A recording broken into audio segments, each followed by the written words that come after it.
But there is one great disruption that is almost certainly going to come our way. And this is something that we can do. We can respond to it. And this great disruption is the biggest geopolitical contest that probably we're ever going to see in human history between the world's number one power today, the United States, and the world's number one emerging power, which today is China. There is no question that this contest will gain momentum over the next decade. And that's why I wrote my book, Has China Won?, to explain what are the forces driving it. And that's what I'm going to do in my remarks today. Explain to you the nature of this US-China geopolitical contest.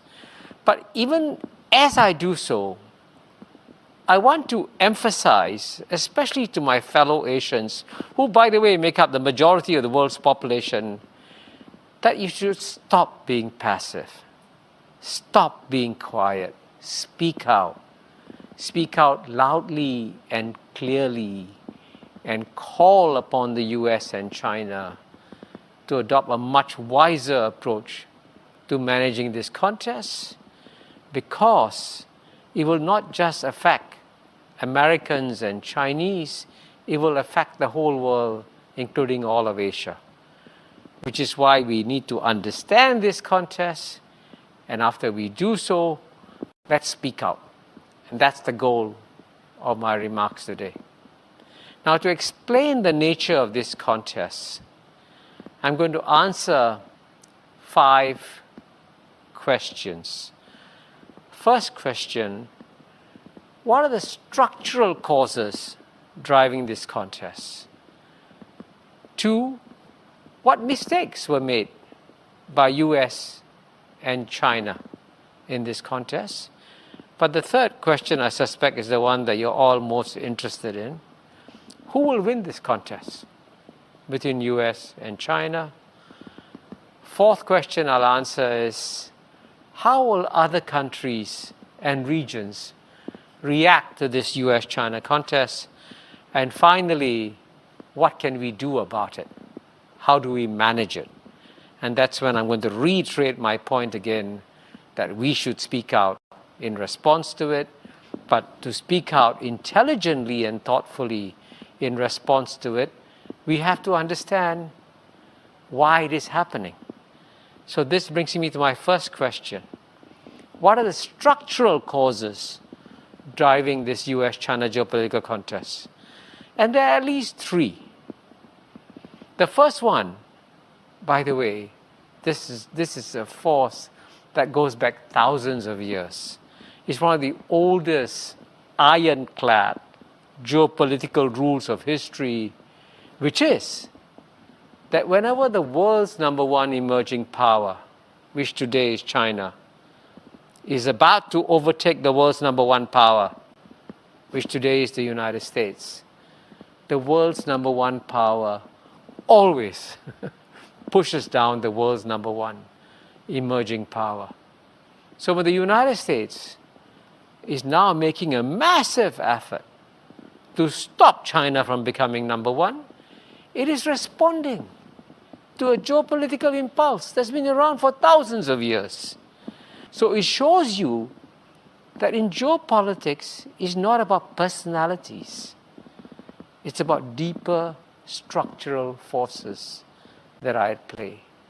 So when the United States tries very hard to stop China from becoming number one, it's responding to that old geopolitical impulse. But there are 2 other structural forces. The first one, everyone talks about. The second one, nobody talks about, because it's politically incorrect to speak about it. And that's the fear of the yellow peril in the Western imagination. A fear that's been there since the Mongols almost overtook Europe 800 years ago. Now, this is something no one in the West will ever mention to you. But it's important that we in Asia understand clearly that this is a factor at play, because it explains the emotional dimensions of this US-China contest, and why some of the actions that are being taken against China reflect a certain degree of irrationality, and that comes out of the yellow peril. Now, some of you may be wondering, come on, that cannot be true. Surely great countries are not driven by such raw emotions, such as the fear of the yellow peril. Let me just remind you that 130 years ago, the United States Congress passed a piece of legislation called the Chinese Racial Exclusion Act. That alone provides you proof that the yellow peril is real and we have to deal with it. And the third structural force that's driving this contest is a somewhat unusual bipartisan consensus in the United States that China has disappointed the United States. How has China disappointed the United States? Many Americans genuinely, sincerely, I must say, believed that when the United States opened up China's economy, subsequently, China's political system would also open up consequently, and China would then become a liberal democracy like the United States of America, and two liberal democracies, China and the US, could live happily ever after. Now, this may seem to you like a fairy tale. It's not a fairy tale. A friend of mine, Kurt Campbell, actually published an essay in the magazine Foreign Affairs explaining that that was what America expected China to become. But China clearly is not going to become a liberal democracy soon. And for those Americans who are so disappointed by this, I often say, as politely as possible, why is it that a young state like the United States, which is less than 250 years old, with 1/4 the population of China, how can this young country like the United States believe that it can transform a 4,000-year civilization with 4 times the population? Now that's an example of a completely unrealistic assumption in American minds, and which is exactly why we need Asians to speak out and tell Americans a basic fact. China will be China. China will evolve and develop on the basis of its long history, traditions, and culture. America should give up any illusion that it can transform China. But you can see that these are the structural forces that are driving this contest. But they've also been aggravated, and this is my second question I'm going to address. What are the mistakes that were made? And I must emphasize that both sides have made mistakes in this contest. In the case of China, the mistakes are very clear. China alienated the American business community, and that alienation was very unfortunate because for decades, in the 1990s and 2000s, it was the American business community that would always say, stop, stop, whenever the United States government wanted to take actions against China, because they say, hey, don't spoil my biggest market in China. But as you know, when Trump launched his trade war in 2017, 2018, the American business community kept absolutely quiet. And they were obviously upset, aggravated by the fact that they felt that they had lost intellectual property in China, that there was an insistence on transfer of technology from American to Chinese firms, there wasn't a level playing field. All these complaints, by the way, are well known. You can find them on the websites of the US Chambers of Commerce in Shanghai and Beijing. So that was a mistake that the Chinese made. But the mistake that was made by the United States was in some ways a more fundamental one, because the United States decided, this is actually quite shocking, decided to launch a geopolitical contest against China without working out a strategy. Now, when you consider the United States has the best strategic think tanks in the world, the best universities in the world, the best known strategic thinkers in the world, how can it not have a strategy? But it doesn't. And this was confirmed to me by the greatest living strategic thinker today, Dr. Henry Kissinger, when I had a one-on-one lunch with him in March 2018, when I was doing research for my book, Has China Won? And I actually got his permission to say in the book that the United States doesn't have a strategy. And this actually comes through when I also now answer the third question, who will win? And here let me add a simple point. I think I'm basically addressing an Asian audience. If I was addressing a group of a few hundred Americans and I asked them a simple question, who will win this contest between US and China, they would look at me with total bewilderment. Of course America will win. America has won every geopolitical contest it engaged in for the last 130 years. It defeated Germany in World War I, defeated Japan and Germany in World War II, saw off the Japanese economic challenge, and as you know, won this mighty victory against the Soviet Union in the Cold War without firing a shot directly at the Soviet Union. So, the United States only wins. It cannot lose. In fact, Americans cannot even conceive of the possibility of losing. And here, for all those of us, and I consider myself in many ways a friend of America, we should actually try to help our American friends understand that they should consider the possibility of losing. And why is that so? And here too, the answer is very complicated. I'm truly sorry I can only give you a brief sense of it, but I hope you'll read more of it when you pick up my book. The Americans cannot conceive of the possibility of losing because they see this very simply and very clearly as a contest between a vibrant democracy in America and a rigid Communist Party system in China. And say, hey, democracies always defeat Communist Party systems. And that's what you saw in the Cold War. The United States handsomely defeated the Soviet Communist Party. So what's the big deal? Another Communist Party? Surely the American democracy will defeat it. And to some extent, actually, I'm sympathetic to that argument. If this was actually genuinely a contest within a democracy in the United States and a rigid Communist Party system in China, yes, a democracy can win. But if you do a deeper analysis of the state of the American society and the state of Chinese society, a very different picture emerges. So the United States functionally today has gone from being a democracy towards becoming a plutocracy. What is a plutocracy?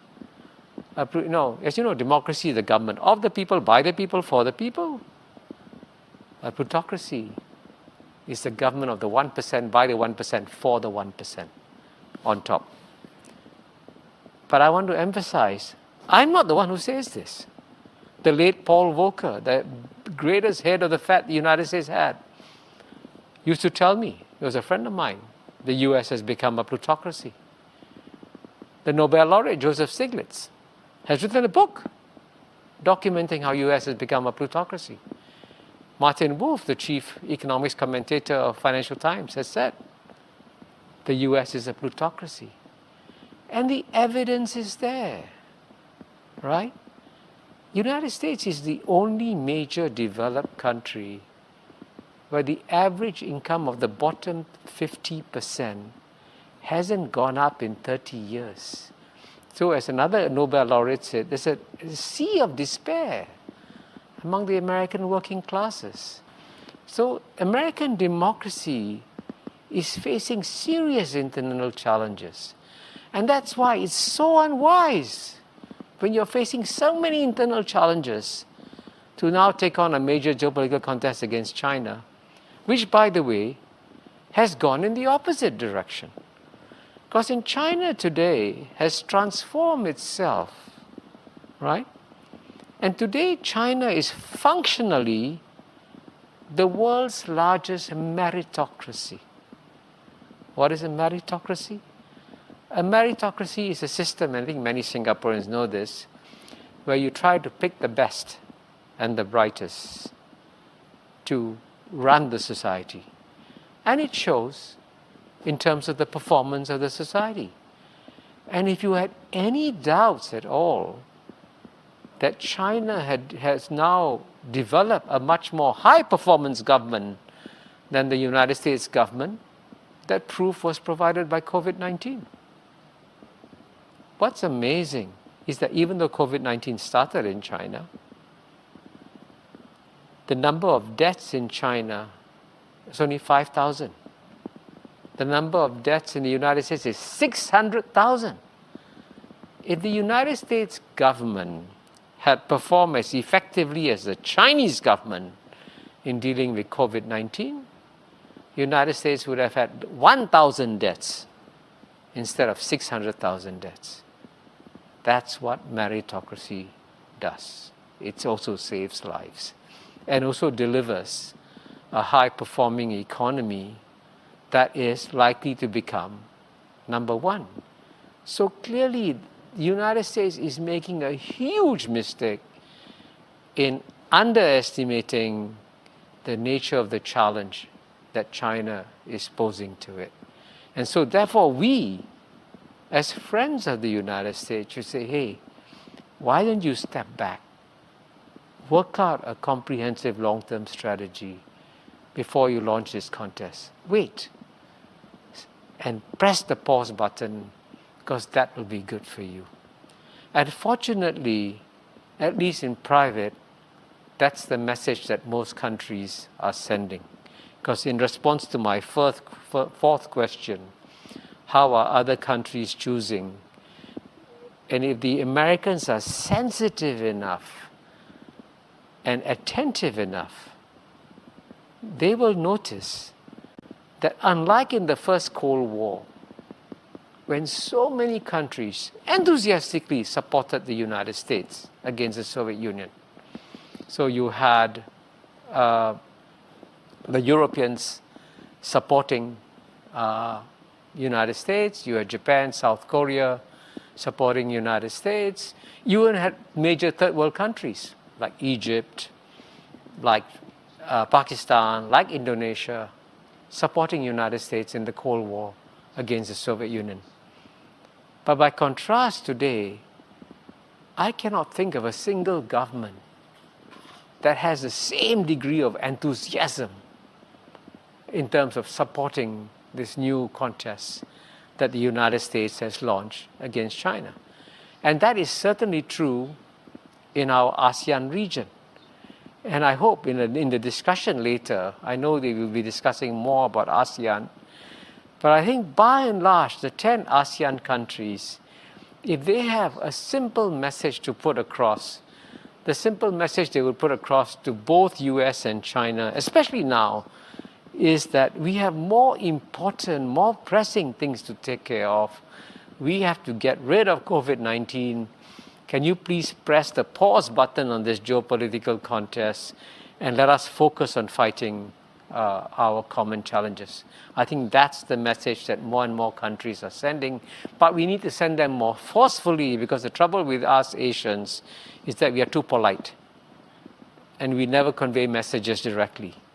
But frankly, in the face of this contest, we should be speaking out more frankly. And all this brings me to my last point about what we should be doing, and the answer I've already given. We should all speak out together in a relatively united fashion and explain to both Washington, D.C. and Beijing that at a time when the world has to deal with COVID-19, at a time when the world has to deal with climate change, at a time when we are struggling to get our economies back up and running, what the United States and China should do, therefore, is to press the pause button on the contest. Let's focus on fighting the common challenges before we go back to the contest. Thank you very much.